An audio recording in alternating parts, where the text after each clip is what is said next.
न विन्दन्ति देवा।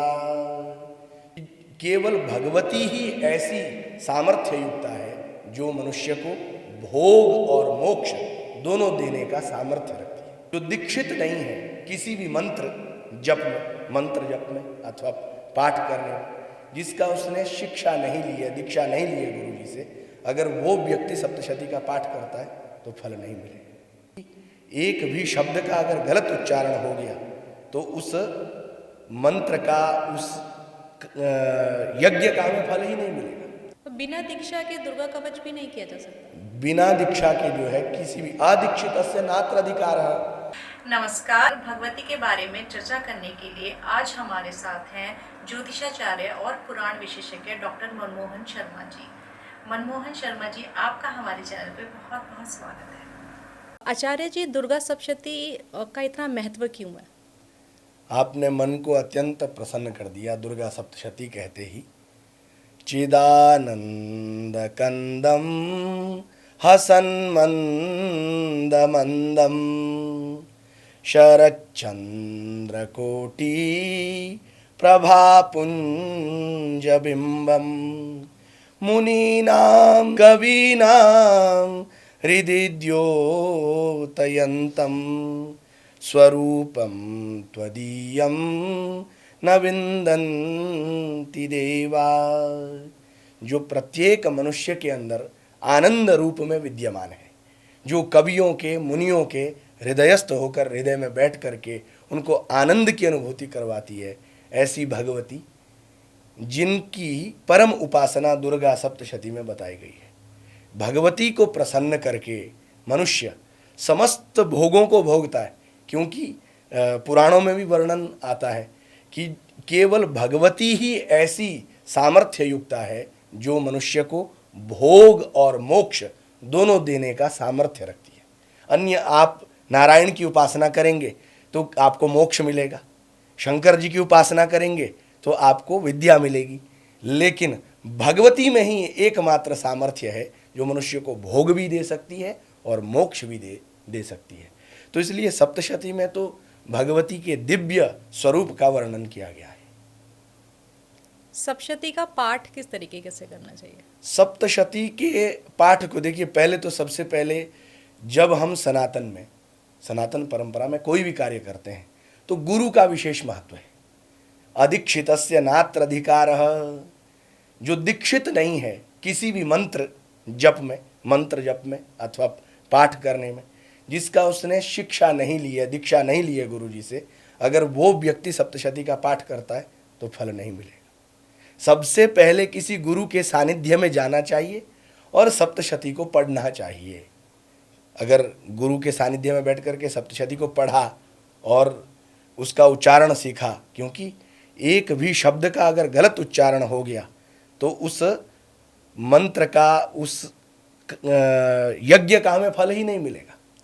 तो इसलिए आज के समय में कोई भी व्यक्ति पाठ करना शुरू कर देता है, अरे भैया पहले गुरु जी के सानिध्य में जाओ, उसको पढ़ो, दीक्षा लो, उसके बाद ही उसका फल हमें प्राप्त होता है। तो आपने जैसे कहा कि दुर्गा सप्तशती पहले तो गुरु के सानिध्य में ही जाना चाहिए।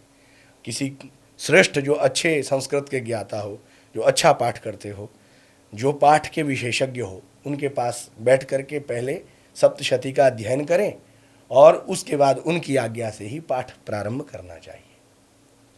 जैसे कई लोग संस्कृत पढ़ नहीं पाते या उनकी संस्कृत अच्छी नहीं होती है, तो क्या वे हिंदी में पाठ कर सकते हैं? हिंदी में पाठ का तो फल ही नहीं है। मतलब जो फल बताया है ना, वो तो केवल संस्कृत में ही बताया है, क्योंकि संस्कृत देव भाषा है, देवताओं की भाषा है। शास्त्रों में जो वर्णन आता है वो संस्कृत के शुद्ध पाठ का ही है। हिंदी में तो आप पढ़ रहे हैं, लेकिन उसमें भी जो वहाँ पर पाठक के कुछ लक्षण बताए, अच्छा पाठ करने वाले व्यक्ति के लक्षण बताए हैं। माधुर्यम अक्षर व्यक्ति पदछेदस्तु सुस्वरः धैर्यम लय समर्थम च षडेते पाठका गुणा। माधुर्यम यानी शब्दों में मधुरता, अक्षर व्यक्ति अक्षर की अभिव्यक्ति, प्रत्येक अक्षर का शुद्ध उच्चारण करना, पदछेदस्तु कहाँ पद का जो है हमें विच्छेद करना है, और सुस्वर धैर्य के साथ, लय के साथ, ये पाठक के 6 गुण बताए और 6 जो है अवगुण भी बताए, गीति, शीघ्री, शिरः कंपी तथा लिखित पाठक, अनर्थज्ञोल्पकंठश्च षडेते पाठकाधमा। यानी जो गीति गा गा करके अधिक बहुत आलाप ले करके पढ़ रहा है वो जो है पाठक अच्छा नहीं है। शीघ्री बहुत जल्दी तेजी से पाठ कर रहा है वो भी अच्छा नहीं है। शिरः कंपी सिर हिला हिला करके पाठ कर रहा है वो भी ठीक नहीं है। और उसके बाद जो है लिखित पाठक, लिखा हुआ, अपना लिखा हुआ ही पढ़ना वो भी अच्छा, मतलब उसको भी पाठ का जो है निषेध कहा, वो भी अच्छा पाठक नहीं कहा जाता है। अनर्थज्ञ, जिसको अर्थ का पता ही नहीं है कि मैं क्या पढ़ रहा हूँ।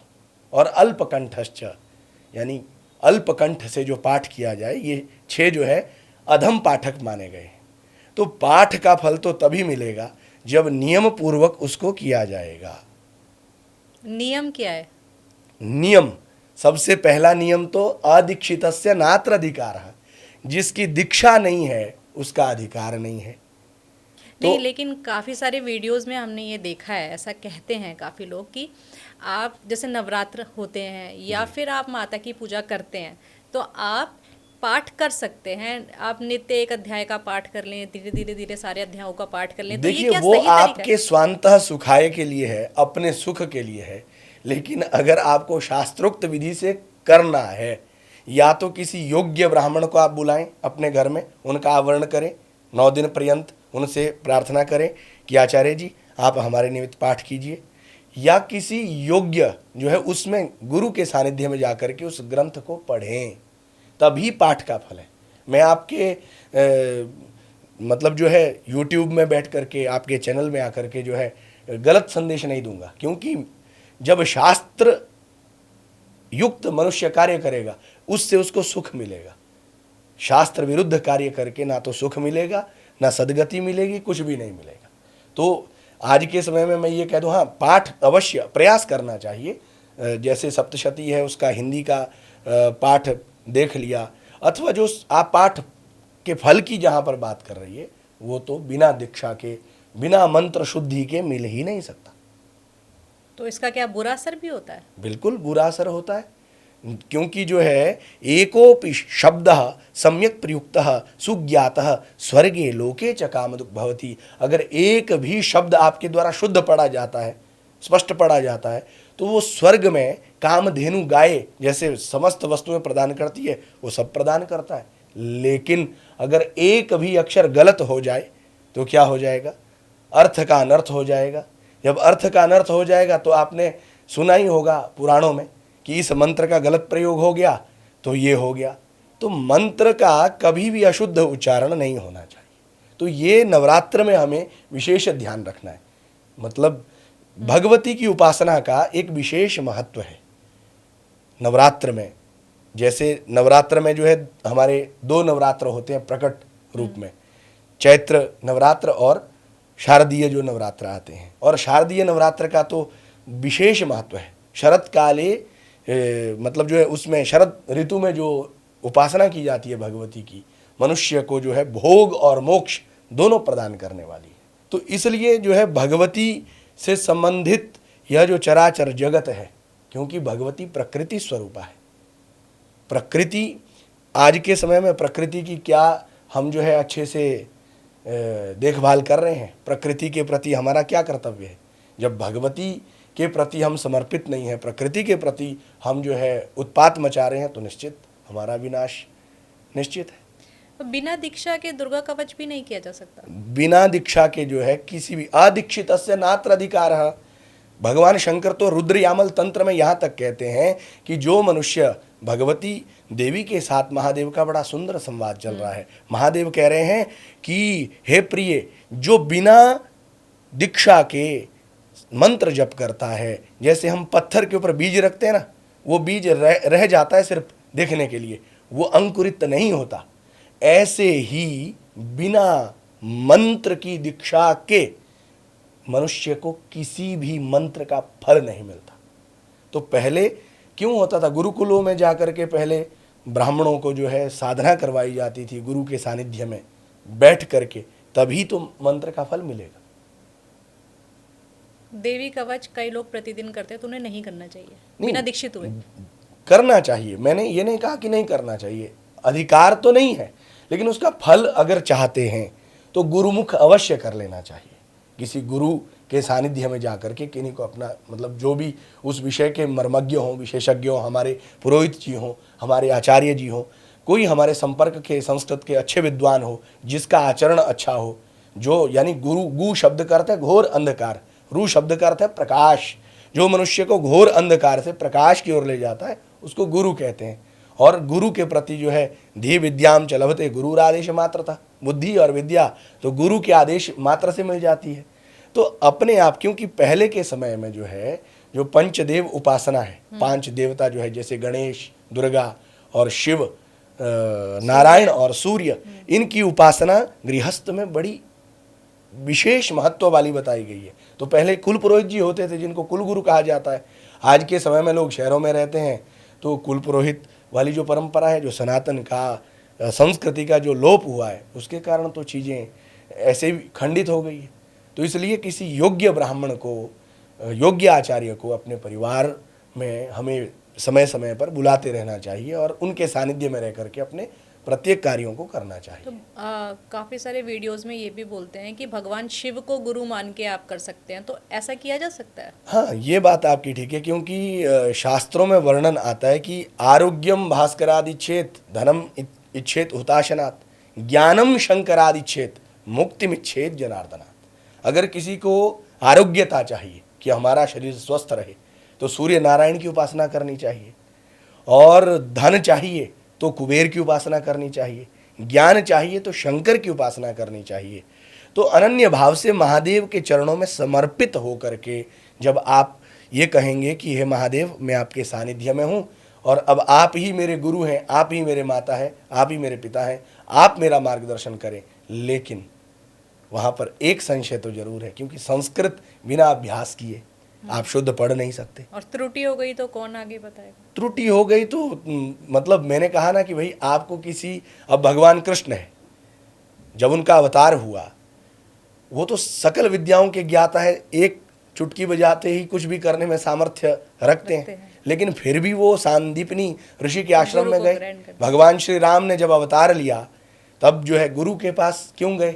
क्योंकि गुरु तत्व जो है मनुष्य के जीवन में उत्कर्ष करने वाला है, कल्याण करने वाला है। तो इसलिए किसी योग्य व्यक्ति के पास जाकर ही, मैं तो आपको कहूँगा, जो हमारा ये सप्तशती के ऊपर आप जो बात कर रहे हैं, आप अन्य जो है आज के समय में जो ये परंपरा आ गई है कि नवरात्र आ गए, आओ आओ जी बैठो सप्तशती का पाठ करते हैं, लेकिन करना चाहिए, वो ठीक है। भक्त्या तुष्यति केवलम, भगवती केवल भक्ति से प्रसन्न होगी। लेकिन आप कीर्तन कर सकते हैं, आप भजन कर सकते हैं, लेकिन अगर शास्त्रोक्त पाठ करना है या तो कुछ अच्छे योग्य आचार्य जी को बुलाना होगा, जैसे मैंने आपको लक्षण बताए पहले, या फिर स्वयं योग्य आचार्य जी के सानिध्य में जाकर के पहले दीक्षा लेनी होगी, तभी उसका फल प्राप्त होगा, अन्यथा नहीं। तो देवी के नामों का उल्लेख है उसमें, देवी के नाम है, वो सब कुछ भी हम जाप नहीं कर सकते बिना गुरु के? कर सकते हैं, मतलब फल नहीं मिलेगा, आप ये कह रहे हैं? जी, लेकिन उसमें भी ना, जैसे आप देखेंगे कि नवार्ण मंत्र है, उस नवार्ण मंत्र का जो है कैसे जप करना है, भगवती का जो उसमें नवार्ण मंत्र है, तो गुरु जब आपको कोई अच्छे मिलेंगे, तो मैंने कहा ना कि घोर अंधकार से जो प्रकाश की ओर ले जाते हैं वो गुरु है। जो लोग बिना गुरु दीक्षा के नवार्ण मंत्र जपने लगते हैं, उनके साथ क्या हो सकता है? देखिए, भगवती का नाम है, नाम जपने से तो सकारात्मकता तो प्रत्येक मनुष्य के जीवन में आएगी ही, क्योंकि भगवान का जो सानिध्य है, भगवान कहते हैं ये यथा माम प्रपद्यन्ते तांस तथैव भजाम्य हम, जो जैसे मेरी उपासना करते हैं मैं उसको वैसे ही स्वीकार करता हूँ। भगवती भी कहती है कि कुपुत्रो जाये तक क्वचिदपि कुमाता न भवति। ऐसा भाव मन में जब हम रखेंगे कि भगवती पुत्र को पुत्र हो सकता है लेकिन माता को माता नहीं हो सकती, भगवती को वो स्वीकार्य है, लेकिन जो शास्त्रीय नहीं है, मेरा तो उद्देश्य यही रहता है कि हम वही काम करें जिसका शास्त्र में वर्णन हो। जब शास्त्र में ऐसा वर्णन नहीं है तो मैं आपको गलत संदेश क्यों दूं? आपके माध्यम से इतने लोग हमारी इस वार्ता को सुन रहे हैं, तो हम गलत बात नहीं करना चाहते, जो शास्त्र में जो बात है उसका ही उल्लेख करना चाहते हैं। सप्तशती में तो बहुत अद्भुत बातें कही गई है। अब कवच के विषय में अगर आप बात करेंगे, देवी कवच की जहाँ बात हो रही है वहाँ तो बड़ा सुंदर वर्णन आता है कि नश्यन्ति व्याधय सर्वे लूता विस्फोटकादय स्थावरम जंगमम चैव कृत्रिमम चापि यद्विषम अभिचाराणि सर्वाणि मंत्र यंत्राणि भूतले भूचरा खेचराश्चैव जलजाशोपदेशिका। यानी सहजा कुलजा माला डाकिनी शाकिनी तथा कैसा भी किसी के ऊपर किया कराया हो, सब जो है भगवती की उपासना करने से दूर हो जाता है। और कवच का मतलब क्या हुआ? कवच, कवच प्रदान यानी करती एक हैं। प्रकार का जो है सुरक्षा कवच कवच। प्रदान सबसे पहले विधान क्या आया? और एक आपको और मैं रहस्य की बात बताऊं, हम सीधा कवच कर लेते हैं पहले। गुरु परंपरा में, जिस परंपरा में हमने अध्ययन किया है, उस परंपरा में तो सबसे पहले सिद्ध कुंजिका को करने का विधान है। जब भी आप भगवती को प्रसन्न करना चाहे, सबसे पहले कुंजिका यानी चाबी, उन रहस्यों को खोलने के लिए आपको कुंजिका करनी पड़ेगी पहले। भगवती जो है वो सारी चीजें क्या है, सप्त श्लोकी दुर्गा में कहते हैं ना, भगवान शंकर पहले शंकर कहते हैं कि शिव उवाच शृणु देवी प्रवक्ष्यामि नहीं, कुंजिका स्तोत्रम उत्तम।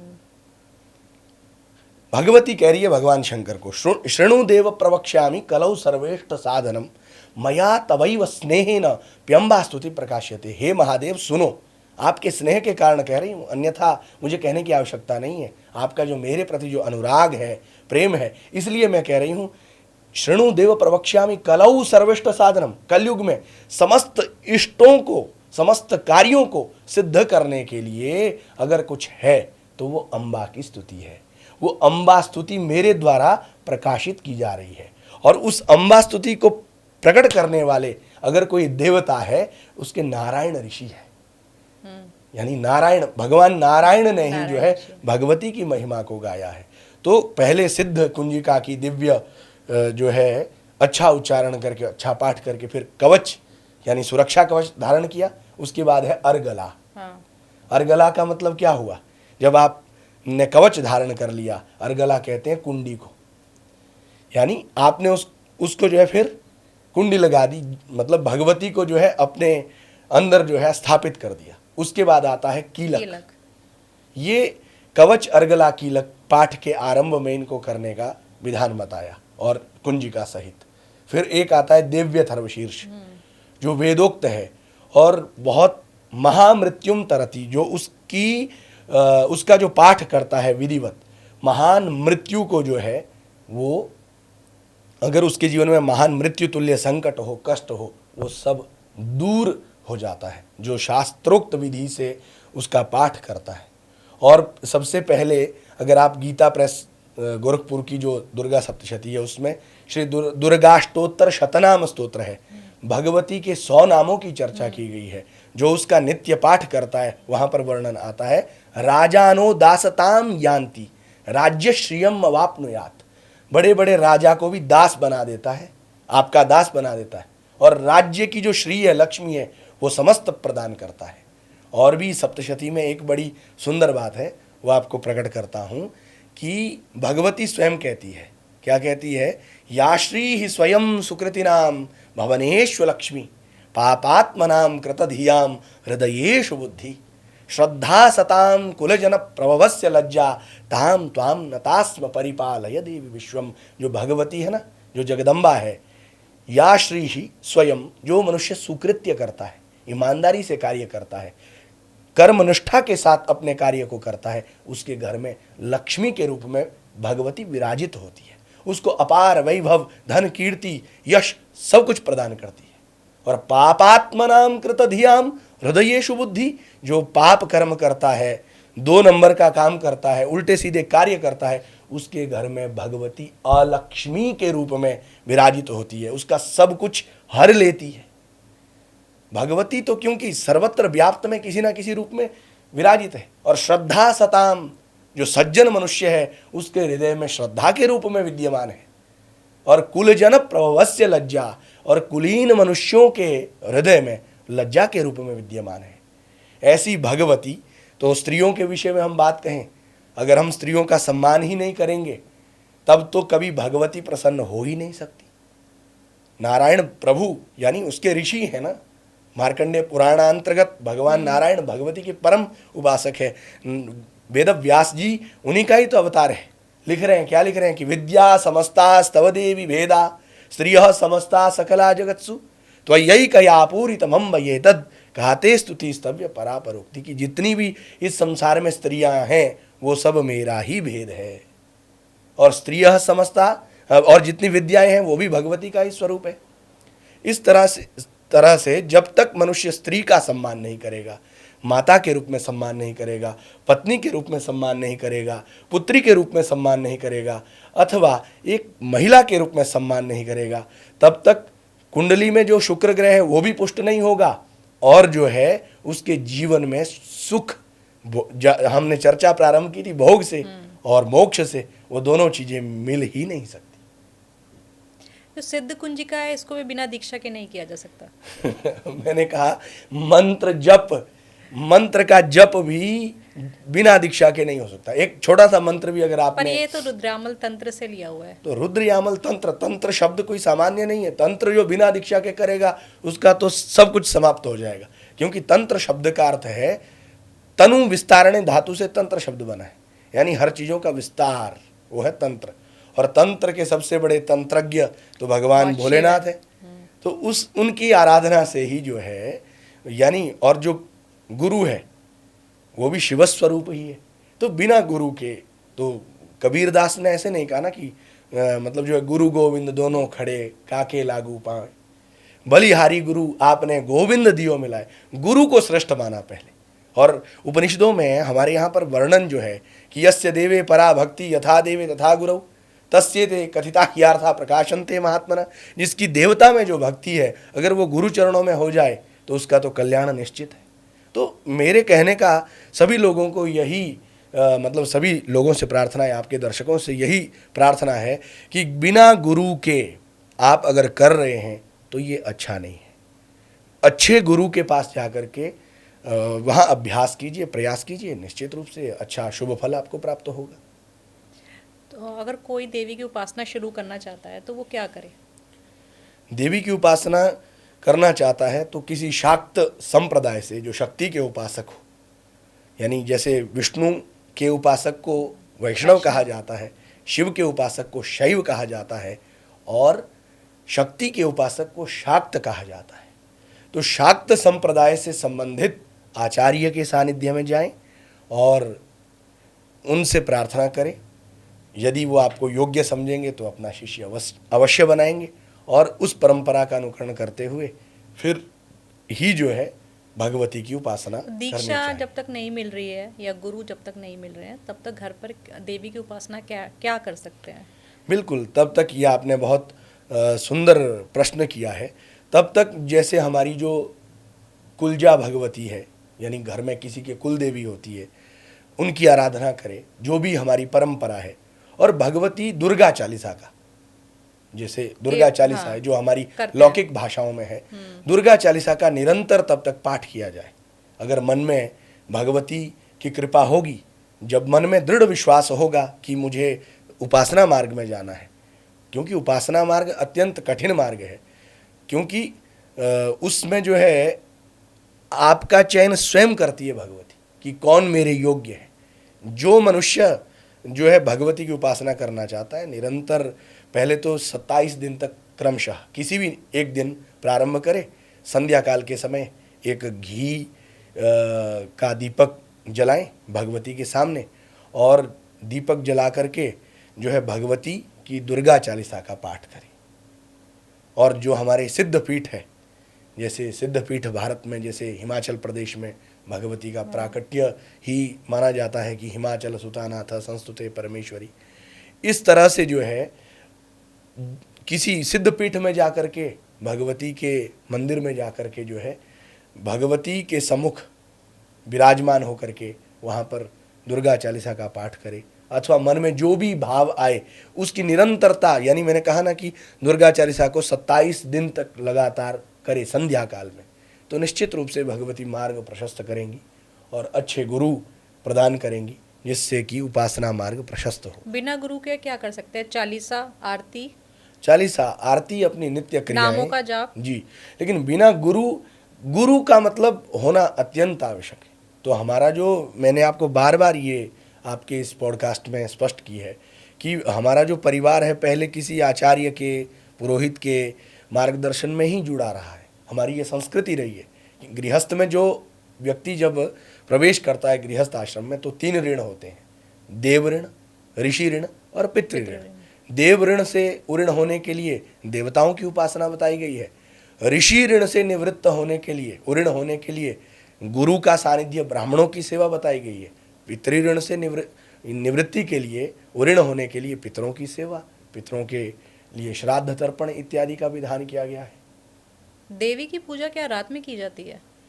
भगवती की पूजा विशेष रूप से जो है रात्रि में भी की जाती है और दिन में भी करने का विधान है, लेकिन मुख्य रूप से जो है रात्रि के पूजन का, अर्चन का कुछ मतलब आनंद ही अलग है उपासकों के लिए।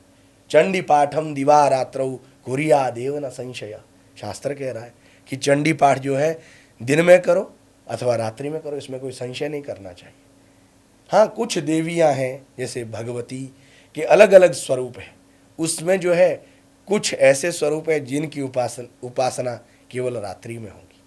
अन्यथा भगवती को आप दिन में भी उपासना कर सकते हैं, लेकिन विशेष प्रयोग, विशेष सिद्धि, मंत्र सिद्धि, उसके लिए रात्रि का ही महत्व माना गया। जैसे दिव्य अथर्वशीर्ष में आता है, निशीथे तुरीय संध्यायाम जप्त्वा वाक् सिद्धिर भवति। जो सप्तशती के, जब हम सप्तशती पाठ करते हैं उसमें दिव्य अथर्वशीर्ष आता है। दिव्य अथर्वशीर्ष का रात्रि में तुरीय संध्या होती है, जो मध्य रात्रि में, जो मतलब वैसे संध्या ब्राह्मण को 3 काल बताई गई है, प्रातः काल, मध्याह्न और सायंकाल। तो उसमें एक तुरीय संध्या उपासकों के लिए, योगियों के लिए वो मध्य रात्रि की उपासना है। ठीक रात्रि के मध्य रात्रि में जो है, जो दिव्य अथर्वशीर्ष का पाठ करता है उसकी वाक् सिद्धिर भवति, वाक् सिद्धि हो जाती है, जो उसका निरंतर पाठ करता है। तो भगवती के विषय में कलयुग में विशेष रूप से अगर आपको मैं बात कहूँ, शास्त्रों में वर्णन आता है कि कलौ चंडी विनायकौ, कलयुग में चंडी यानी भगवती, विनायक अर्थात गणेश जी, इन 2 के पूजन का विशेष फल मनुष्य को प्राप्त होता है। ऐसा कहा जाता है कि जो लोग माँ की उपासना करते हैं उनसे योगिनियाँ भी आती हैं, पहले योगिनियाँ आती हैं फिर माता आती हैं। हाँ, ये आपके उसमें एक लोक परंपरा हो सकती है, लेकिन भगवती आती है मतलब भगवती तो उपासना के दृष्टि से अगर देखेंगे तो भगवती तक पहुंचना अत्यंत कठिन भी है। उपासना की दृष्टि से अगर आप देखेंगे तो योगिनियाँ तो अलग विषय है। योगिनियाँ जैसे हमारे पहाड़ों में विद्यमान होती है, ऊंचे ऊंचे उच्च शिखरों पर, जैसे आप हिमाचल प्रदेश की बात करें अथवा उत्तराखंड की बात करें, क्योंकि भगवती की मुख्य योगिनियाँ तो अगर उनके जो निवास स्थान है, एक तो एक मंदिर भी है जहाँ पर 64 योगिनियाँ विद्यमान हैं उज्जैन में। लेकिन हमारे पर्वतीय क्षेत्रों में जो वर्णन है, क्योंकि हिमाचल सुतानाथ संस्तुते परमेश्वरी, भगवती जो है हिमाचल, हिमालय राज की पुत्री है, तो वहाँ पर एक विशेष महत्व है योगिनी की सिद्धि का। यानी पहले पहाड़ों में तो प्रत्येक व्यक्ति की जो कुल देवी है कोई ना कोई योगिनी होती थी। तो योगिनियाँ तो भगवती की जो है पहले, जैसे आपने कहा उपासना में, पहले जो है भगवती किसी ना किसी रूप में अपने सूक्ष्म रूप को मनुष्य के जीवन में भेजती है। तो भगवती तो, जैसे मैंने आरंभ ही आपको किया कि जो मनुष्य जो है पुत्री के रूप में स्त्री का सम्मान करे अथवा बहन के रूप में, जिस भी रूप में जो है स्त्री है, उसका जब यथोचित सम्मान किया जाएगा तब मनुष्य के जीवन में भगवती की अनन्य कृपा होगी।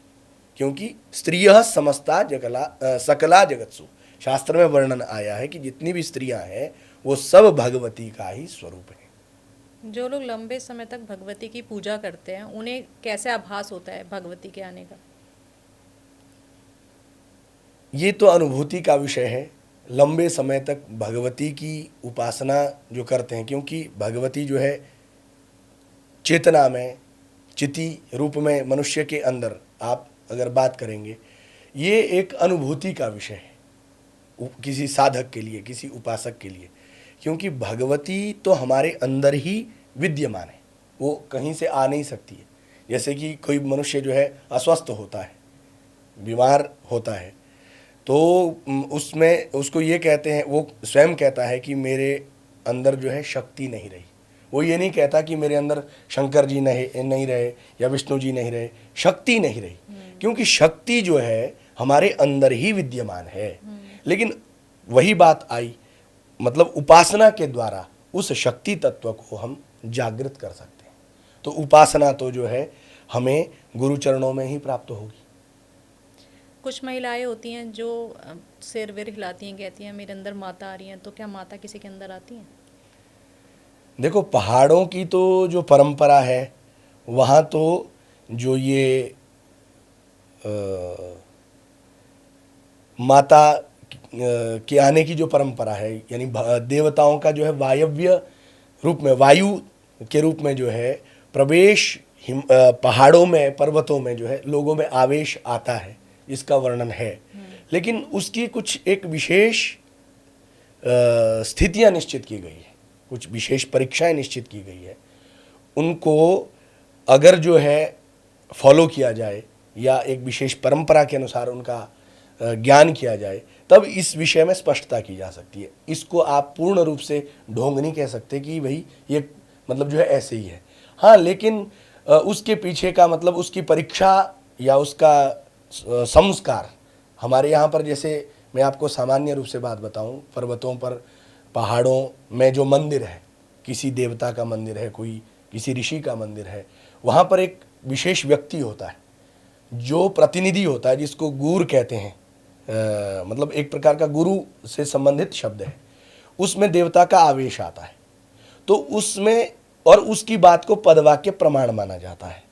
लेकिन उसकी उस पद पर बैठने से पहले बहुत परीक्षाएं होती है, और इतने इतने चमत्कार होते हैं जब उनके अंदर वो आवेश आता है देवी का अथवा किसी देव का, वो बड़े बड़े रहस्यों को खोल देते हैं। पहाड़ों में, मैं हिमाचल प्रदेश से संबंध रखता हूँ, बहुत सारे ऐसे देवता के जो आप चिंतन नहीं, मतलब आप सोच भी नहीं सकते कि एक जो है, जैसे कोई व्यक्ति बाहर काम कर रहा है विदेश में, अपने बढ़िया बहुत बड़ी जॉब कर रहा है, और वहाँ पर जो है उसको आवेश आ जाता है देवता का, और सब कुछ छोड़ करके वो जो है घर आता है, और घर वाले परेशान हो जाते हैं कि भाई इसको क्या हो गया, ये तो बिल्कुल पागल ही हो गया है, भाई इस तरह से जोर जोर से चिल्ला रहा है। फिर जाकर के जब मंदिर में वो व्यक्ति पहुंचा, वो तो भाषा भी नहीं जानता, उसने केवल मतलब जैसे शहर में आ गए लोग हिंदी ही बोलता है, उसने तो मतलब जो है आवेश में आकर के वहीं की स्थानीय बोली को बोलना प्रारंभ कर दिया। वो कुछ देवता का मतलब जो है उस परिवार से, उस व्यक्ति से विशेष संबंध था, तो उसको अपना प्रतिनिधि उन्होंने स्थापित कर लिया। तो इस विषय में जो है अधिकतर, तो मैं आपको कहूँ 100 में से 98-97% तो ये ढोंग ही है आज के समय में, कि किसी में आवेश आ गया। अगर जिसमें भगवती विराजित हो गई, वो कुमार्ग जीवन में किसी कुमार्ग में नहीं जाएगा। ऐसे ऐसे लोग हैं, अगर उनके आप आचरण देखेंगे, उनके आप कर्म देखेंगे, और बोलेंगे कि हमें तो देवी आती है, और खूब गलत कार्य करते हैं। तो भगवती जिसके अंदर एक बार आ जाती है, उसका चित्त निर्मल हो जाता है, और वो व्यक्ति अपने आप में एक विशेष तौर पर अलग ही हो जाता है, विशिष्ट हो जाता है। भगवती की उपासना कैसे करनी चाहिए? जैसे शिव पार्वती की पूजा करें या भगवती की पूजा करें, हनुमान जी की भी साथ में करें, गणेश जी की करें, कैसे करनी चाहिए? किन देवी देवताओं के साथ भगवती की उपासना शुरू करनी चाहिए? देखिए, सबसे पहले तो किसी भी देवता या देवी की उपासना में भी पहले आपको गणेश जी की उपासना का, गणेश जी की पूजा का विधान बताया गया है। गणेश जी का एक षडाक्षर मंत्र है, उस मंत्र का जप करने के बाद फिर भगवती की उपासना करनी चाहिए। और भगवती की जैसे उपासना पूर्ण होती है, मतलब आपका पाठ पूर्ण होता है, उसके बाद भैरव स्वरूप में, यानी मतलब भैरव के रूप में अलग अलग जो भैरव बताए गए अष्ट भैरव, उनका अवश्य पूजन करना चाहिए। तो भगवती की उपासना के जो है अलग अलग प्रकार बताए हैं, यानी मतलब जो है जो हमारे तिथियों के अनुसार उपाय बताए हैं अलग अलग तरह से। एक तो आपका जो है स्वयं उपासना, जो अपने किसी गुरु के सानिध्य में गए, मंत्र दीक्षा ली, मंत्र जप करना प्रारंभ किया। दूसरी जो नवरात्र आते हैं, इन नवरात्र में जो है एक अभियान शुरू किया कि भाई हमें भगवती की उपासना करनी है। योग्य आचार्य को बुला करके 9 दिन पर्यंत पाठ करना चाहिए घर में सप्तशती का। तो उससे भी मतलब जो है वो भी एक उपासना का, भगवती की पूजा का, सेवा का एक क्रम है। अथवा उसमें भी अब दुर्गा सप्तशती के भी अलग अलग प्रकार है। नवचंडी का अलग महत्व है, जैसे 9 पाठ करना भगवती के। शतचंडी भगवती के 100 पाठ, उसका एक विशेष, उसमें भगवती का बहुत बड़ा स्वरूप बन जाता है। सहस्र चंडी यानी उसी सप्तशती के 1000 पाठ, और लक्ष्य चंडी उसके 1,00,000 पाठ। इस प्रकार से बहुत अलग अलग क्रम है। अब किस क्रम का, हमें किस क्रम की आवश्यकता है, किस प्रकार की आवश्यकता है, उसका अनुकरण करना चाहिए। अनुष्ठान की विधि से भी कर सकते हैं, जैसे ये मैंने कहा, ये एक पाठात्मक अनुष्ठान यज्ञ की विधि है। और दूसरी मंत्र उपासना, नवार्ण मंत्र की दीक्षा ले ली, अथवा नवार्ण मंत्र में भी जो भगवती का जैसे वाक बीज हो गया, वाणी का बीज, वाणी पुष्ट करने के लिए वाक बीज की उपासना, किसी को आकर्षित करने के लिए माया बीज की उपासना, जो भगवती का माया बीज है। और अलग अलग प्रकार से जैसी जिसकी इच्छा हो, उसमें शास्त्रों में इसका वर्णन प्राप्त है। 10 महाविद्या की पूजा बिना दीक्षा के की जा सकती है? बिल्कुल भी नहीं की जा सकती, क्योंकि 10 महाविद्याएं तो बहुत अलग विषय है। जैसे मैं आपको बात बताऊं कि देवी के विषय में हम यहाँ चर्चा कर रहे हैं, ये तो भगवती की अभिप्रेरणा है, उनकी ही इच्छा है कि वो जो है हमें अपने विषय में कहने के लिए योग्य समझ रही हैं। तभी आप भी प्रश्न पूछ पा रही हैं, हम भी कुछ प्रयास कर पा रहे हैं, क्योंकि मतलब वो भगवती ही प्रत्येक मनुष्य की बुद्धि में विराजित है। तो आप जो बात पूछ रही हैं 10 महाविद्याओं के विषय में, क्योंकि ये भगवती का विषय अत्यंत कठिन है। जैसे मैंने कहा कि शंकराचार्य जी जो भगवती के इतने बड़े उपासक थे, इतने बड़े उपासक थे, जब वो निरंतर उपासना कर रहे थे तब उनको अनुभूति हुई भगवती का, जब उन्होंने अपने योग बल से जब दर्शन किया कि ये महामाया, ये तो इतनी अद्भुत है, जो अपनी दिव्य शक्ति से जो है नारायण को उत्पन्न कर रही है। भगवान नारायण कह रहे थे कि जब मैं उत्पन्न हुआ तो एक बट के पत्ते के ऊपर, भगवान का एक सुंदर सा फोटो आपने देखा होगा। हाँ। जब भगवान जो है बाल मुकुंद रूप में एक वट के पत्ते के ऊपर विराजमान है और अपने अंगूठे का जो है पान कर रहे हैं, मतलब थोड़ा नटखट स्वरूप है। भगवान कह रहे हैं कि मैं ऐसे स्वरूप में था जब उत्पन्न हुआ उस योग माया के बल से, और तब भगवती ने जो है मुझे अपनी गोद में बिठाया और दिव्य नवार्ण मंत्र की दीक्षा दी। और भगवती नारायण को उत्पन्न करने वाली, नारायण को चेला बनाने वाली, और नारायण को आज्ञा दी कि जाओ जाकर के सृष्टि करो, इस संसार की रचना करो। और नारायण ने ब्रह्मा जी को उत्पन्न किया, और ब्रह्मा जी ने जो है, बहुत जगह उल्लेख आता है कि ब्रह्मा जी के क्रोध से जो है रुद्र भगवान का प्राकट्य हुआ है। तो वही रुद्र भगवान ने भूत प्रेत की सृष्टि की, तब उनको रोका ब्रह्मा जी ने, तब जाकर के फिर जो है ऋषियों के द्वारा, मनु शतरूपा के द्वारा इस सृष्टि का निर्माण किया है।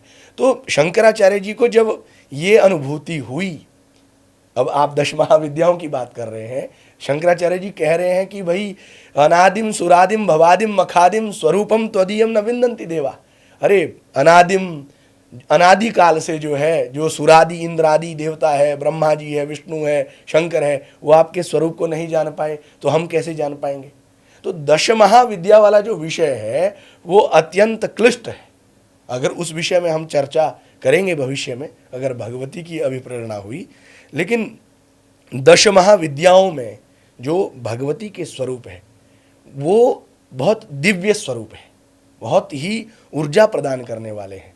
तो भगवती, शंकराचार्य जी ने जो कहा, जो स्पष्ट किया, अंत में जाकर के उन्होंने यही कहा कि हे भगवती, मेरे इस भाव को क्षमा करना, जो मैंने गुप्त रहस्य समाज में प्रकट किया कि आपके बारे में तो देवता भी नहीं जान पाते। तो आज के समय में जैसे दशमहा विद्याओं को लेकर के, माता पीताम्बरा को लेकर के बहुत ज़्यादा भ्रांतियाँ फैलाई जाती है समाज में, मतलब गलत प्रचार प्रसार किया जाता है। तो मैं ये चाहता हूँ कि हमारी जो भी बात हो वो शास्त्रोक्त हो, और दशमहा विद्याओं की उपासना के लिए वो एक क्रम जो है गृहस्थी के लिए सामान्य तौर पर नहीं है। भगवती की उपासना के दो मार्ग है, एक है दक्षिण मार्ग, एक है वाम मार्ग। जो वाम मार्ग है वो बहुत अलग ही मार्ग है, उस विषय में जानना जो है बहुत क्लिष्ट है। अगर आप चिंतन करेंगे वो तो फिर अघोर तंत्र में आ जाता है उस तरह का वर्णन। आपने हमसे बात की, आपका बहुत बहुत धन्यवाद। जी, आपका भी बहुत बहुत धन्यवाद। और आप इसी प्रकार से राष्ट्र सेवा में अपनी ये दिव्य आहुतियाँ समर्पित करती रहें। आपको बहुत बहुत शुभकामनाएं, मंगल कामनाएं। धन्यवाद।